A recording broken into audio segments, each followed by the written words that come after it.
The trawl nets came up wrong. For more than a century, fishing boats working the southern North Sea hauled up things that had no business on a sea floor: the teeth and tusks of mammoths, the bones of woolly rhinoceros, antlers of giant deer, and dense black lumps of peat the fishermen called moorlog. Peat forms in bogs and marshes on dry land, not under 50 meters of cold salt water. Then, in 1931, a trawler called the Kalinda, fishing near the Lehman and Ower banks roughly 40 kilometers off the Norfolk coast, dragged up one of those lumps of peat. When the crew broke it open, they found a worked point of antler inside, barbed along one edge, an ornate hunting weapon of a type archaeologists call maglemosian. It was about 10,000 years old, a handmade tool from a hunter, sitting 25 miles out to sea.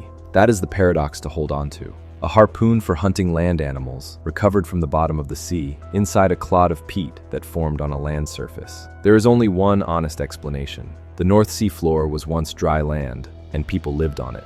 That land has a name now: Doggerland. It is named after the Dogger Bank, a large sandbank that today is one of the shallowest stretches of the North Sea and was once one of the highest parts of the lost country. The name itself is a fossil of a different kind, taken from the dogger, a type of medieval Dutch fishing boat. And this was no narrow land bridge, no thin causeway people hurried across between Britain and the continent. At its greatest extent, Doggerland rivaled the size of the entire United Kingdom. The part inhabited by Mesolithic hunter-gatherers was no smaller than England itself.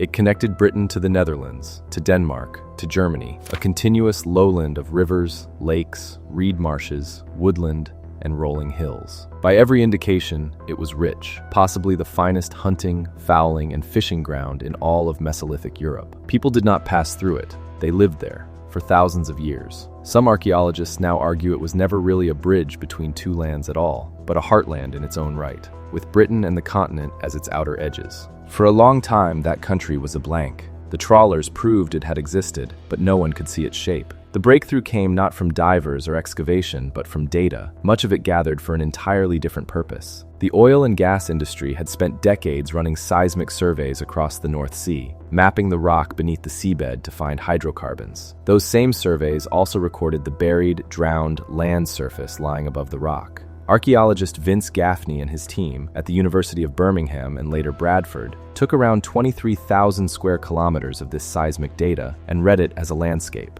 River channels appeared, coastlines, lake basins, the courses of long-dead streams. They traced a major river system and named it the Schotten River, which drained the high ground of the Dogger Bank into a broad lake they called the Outer Silver Pit. For the first time, the rivers and shores of a country that no living person had ever seen were drawn onto a map. The work did not stop at maps. Between 2015 and 2021, an international team ran Europe's Lost Frontiers, the largest archaeological project ever directed at these drowned landscapes, funded by a major European research grant. Where the seismic data gave them the shape of the land, they went after its life. Research vessels drove cores down into the seabed and pulled up columns of ancient mud, and from that mud, they recovered sedimentary DNA, the genetic traces shed by the plants and animals that had once lived on the surface above. In a study published in 2026, Robin Allaby and colleagues at the University of Warwick read 252 samples from 41 such cores along one of the drowned river channels and began to reconstruct the actual ecology of Doggerland, the forests and the living landscape, from DNA preserved in the floor of the sea.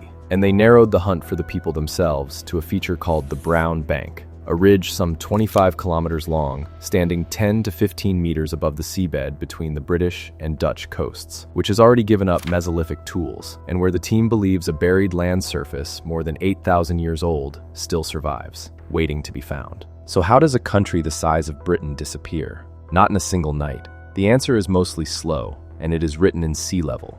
At the height of the last ice age, so much of the world's water was locked into vast ice sheets that the sea stood roughly 120 meters lower than it does today. Doggerland was simply part of the dry, exposed continental shelf. Then the ice began to melt, and the meltwater ran back into the oceans, and the sea started to climb. Across one stretch of roughly 3,000 years in the early Holocene, the rise averaged something close to 6 feet, nearly 2 meters, every century. That is slow enough that no one alive would have watched their world vanish, yet relentless. The lowest ground turned to marsh, the marsh turned to coast, the coast turned to open sea. Generation after generation, the hunting grounds shrank, the rivers backed up, the shoreline crept inland. Doggerland was drowning for millennia before it was gone. Into that long, slow retreat came a sudden, violent blow. Around 6,200 to 6,000 BC, roughly 8,100 years ago, an enormous mass of sediment broke loose from the continental slope off the coast of Norway and slid into the deep. We call it the Storegga slide, and it was one of the largest known submarine landslides on Earth. It displaced an immense volume of water and threw a tsunami across the North Sea. The run-up reached around 20 meters on Shetland and over 10 meters along the Norwegian coast. Sweeping in across the low, flat remnants of Doggerland, a wave like that would have been catastrophic for anyone living there. But here, precision matters, because the easy version of this story is wrong. The Storegga tsunami did not drown Doggerland. It was a devastating blow to a land already shrinking, already reduced to low-lying ground and scattered islands. But the final inundation came afterward, from the continued patient rise of the sea over roughly the following 1,000 years. The wave was a disaster, not the ending. The ending was the water that kept coming. The Dogger Bank, as the highest ground, held out longest, standing for a time as an island in a widening sea before it too slipped beneath the surface by around 7,000 years ago. With that, the land bridge was gone for good. Britain was an island, and it has been one ever since. There is a larger thought waiting at the end of this, and it is worth stating carefully, because it is easy to overreach, and there is no need to. Doggerland is not a special case. Human beings have always preferred coastlines, for the fishing and the fowling, the fresh water, the easy travel and trade along a shore. And across the last ice age and the thaw that followed, sea level rose by that same 120 meters or so the world over, which means coastlines everywhere moved inland, sometimes by enormous distances. A great deal of human life from that period was lived on shores that are now well out to sea.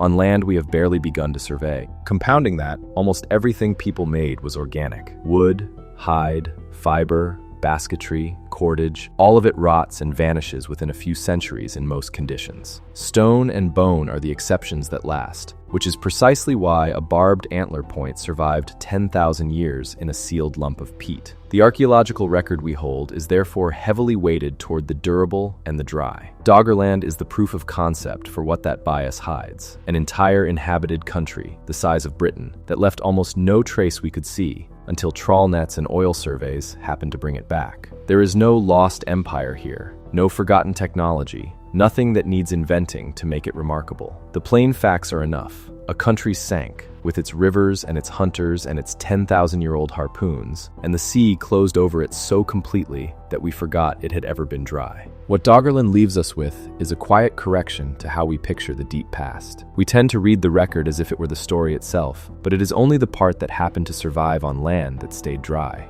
The rest, a long stretch of the human story, lies offshore in the dark, under the same gray water that once gave up a single antler point in a fisherman's net, waiting to see whether anyone will go looking. If you want to support deeper research and found this journey as fascinating as we did, subscribe to Ancient Epochs for more.